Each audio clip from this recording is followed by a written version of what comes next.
I haven't been this excited for a phone in like forever. Not since the Nokia 808 or 1020 days. Now phones have matured and improvements are mostly on a softer side, AI. But Vivo is betting on good old physics. Bigger sensor, bigger lenses, and it really paid off. So let me share the most important things you need to know and we'll see if this will also be your next favorite flagship.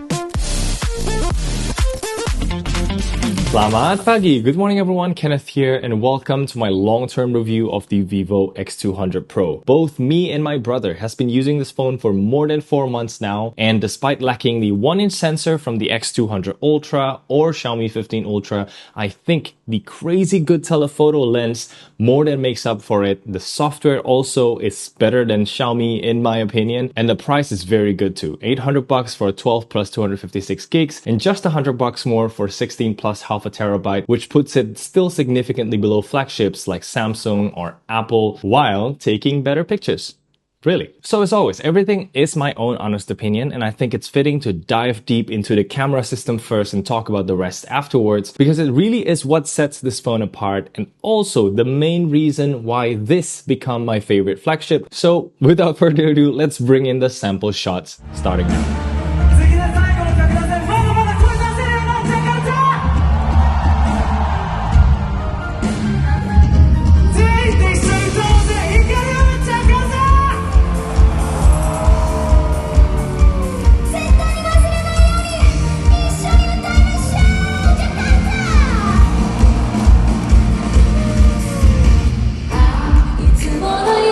First of all, I had the chance to bring it to YOASOBI concert and I came in with decent expectation because my previous concert with S24 Ultra boasting similar zoom capabilities, 100x, 200x, was quite a letdown with digitally sharpened shots and videos that I could barely make out. This completely surprised me with its performance because you don't put 200 megapixel on the main 1x lens, but you put it on the zoom lens and combine that with a big sensor, big lens, built-in OIS, and what we get is a monster camera module taking up the whole phone thickness and probably bigger than my pinky finger. But I would dare say it's the star of the show here and the quality really shows. One thing I would like to touch on is concert mode, which will appear as a suggested mode. It makes the whole interface simpler so you don't accidentally touch stuff during recording, but it only records at 1080p max. So personally, I'd like to capture as much detail as possible, so I record at 4K 30 instead, and as you can see the result here, it's very, very good. You can switch between camera modules as well while recording, and I really like how the colors stay consistent. Just be careful of the microphone because it also zooms in and out, and at ultra wide lens, it also records the sound around you and your surroundings. So people shouting will be there in the video as well. So for consistent audio, I suggest staying at one zoom level throughout the recording. And my friend who was sitting right beside me, right, he just looked at how close and clear I'm getting. He just said, you know what, I'm going to take the whole stage. Send me your videos later. Which is funny, but that's pretty much everyone's reaction whenever they see I could zoom up close and get amazing results with this phone. With really obvious natural bokeh and background separation, a lot of the times I even look at the pictures and convinced that these shots really look like a proper mirrorless camera. Compared to ZV-1, for example, pocket cameras, APS-C cameras, this really fared very well, especially that it's a phone as well that you can take and just have it with you all the time. So you see the main theme here, tele-lens in mobile phones used to only complement the main lens. It's always lesser in spec, it leads to worse looking images, that's why I never use it that much. But Vivo made it a headline feature, and heck, it actually looks more impressive than the main lens. Don't get me wrong, the main and ultra wide take good photos with consistent color, but I realized you can do a lot of fun things with tele. For example, instead of getting 0.5 centimeter close to a buck to take macro with iPhones, I can comfortably take tele macro shots from a distance away with this. And for quality, it's going to be better than a much smaller 5x periscope module on the S25 Ultra as well. There's also a reason why this is 3.7 times zoom specifically, because it's equivalent to 85mm in full frame cameras, which is a classic focal length for portraits with nice bokeh and more compressed background. So when compared to the main 23mm or 1x lens, it really shifts the focus to the subject and it looks incredibly good. Portrait mode, the effect, the cutout is also very well done. And for extreme zooming in, this also doesn't disappoint. I was surprised at how sharp a text looked at 1150mm. I also did another moonshot, which looks very cool. I mean, the things that long zoom range enables really is fun to play with, and I haven't had that in a very long while. Speaking of which, I said this in my iQOO review, but I love Vivo's camera interface that focuses more on classic focal lengths. You can simply tap to select 35mm, 50mm and more. Heck, you can even change the default setting to start the main 1x camera at 35mm instead of 23mm, which is less mobile phone wide angle looking, but more street photography kind of framing. This is also one of the few specific points where the X200 Ultra improves on by having its main lens native at 35mm. It also has the best ultra-wide sensor in the market as well. But getting back to the X200 Pro here, let's check out the video samples now and we'll talk and discuss right after. Okay, this is a test video of the Vivo X200 Pro front-facing camera, and what do you think of the video quality? And we are at nighttime right now.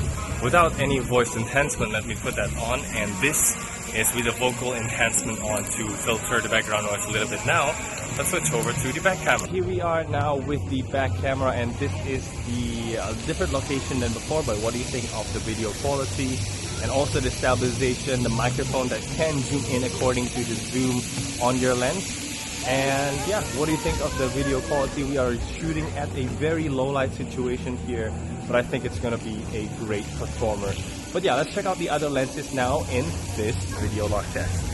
Okay, I won't touch 8K in this review, but man, are the 4K shots solid. As a content creator, I really think this one phone is more than enough to start churning out great looking videos. No matter if it's for short vertical video or full length YouTube videos, it's like having 3 different lenses in one compact package. For real, just don't forget to get good lighting and microphone as well, and you'll be ready to go. Further down the line, it also has the flexibility for you to learn more about videography with Pro mode that shoots the higher bit rate at 72 megabit per second standard, but you can go also as high as 120 megabits per second, which honestly I still don't touch because it takes up so much space. But it's there for more flexibility in color grading, and yes, it can record in log with LUT provided from Vivo, and I'll link it down in the description, and yes, it looks great. Speaking of which, shooting videos with the 85mm lens just looks so cinematic.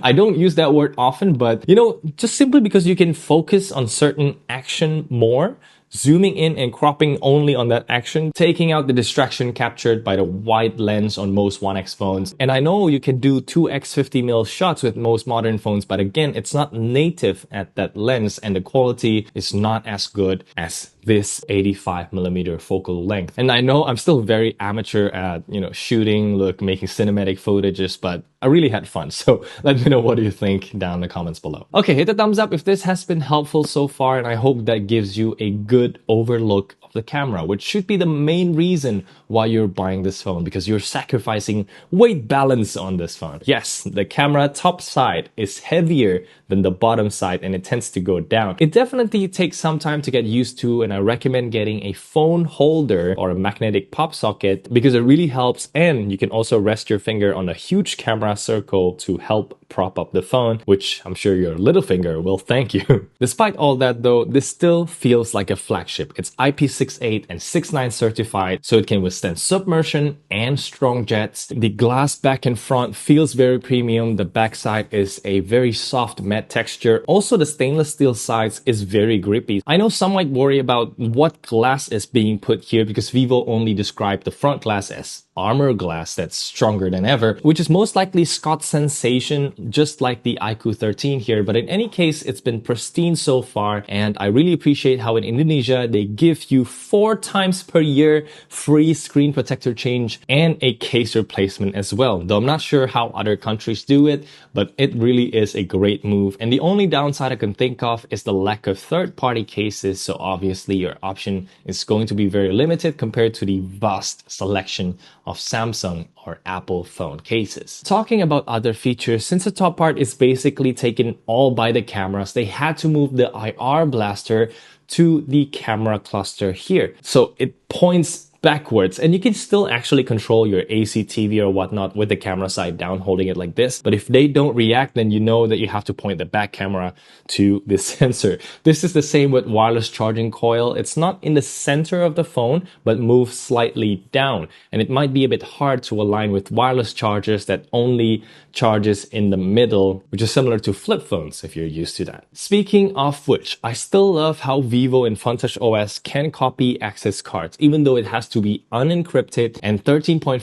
megahertz variant, so bank cards, e-money, door locks won't work on this. It's a feature that's missing on the big brands like Apple, Samsung, Xiaomi. And also the software in general has been exactly the same as how I'm used to with iQOO. There's not much bloatware. If there is any pre-installed apps, you can for sure delete them all. A very similar design language to stock AOSP Android as well, and the task management isn't as aggressive, so you can go as far back and still pick up where you left off. For example, that's Weathering Waves. You can see it's still right there that I need to log in back again. But yeah, how about the performance? A lot of people might be put off with the Dimensity 9400, but trust me, it's a perfectly fine flagship SoC. Achieving 2.6 millions on Antutu is no small feat, and it's perfectly fine for daily use. Most importantly, it keeps up with all the camera and video features such as log and high bitrate capture. It can also do 4K 120 for slow-mo or 8K 30 for those who uses it. This is a rough estimate, but the phone never felt like it goes above 40 degrees Celsius, although in gaming it can go up to 45 degrees Celsius if you game long enough. But speaking of gaming, it behaves a bit differently. I tried to do a quicker version of my gaming tests, playing only Weathering Waves for 10 minutes,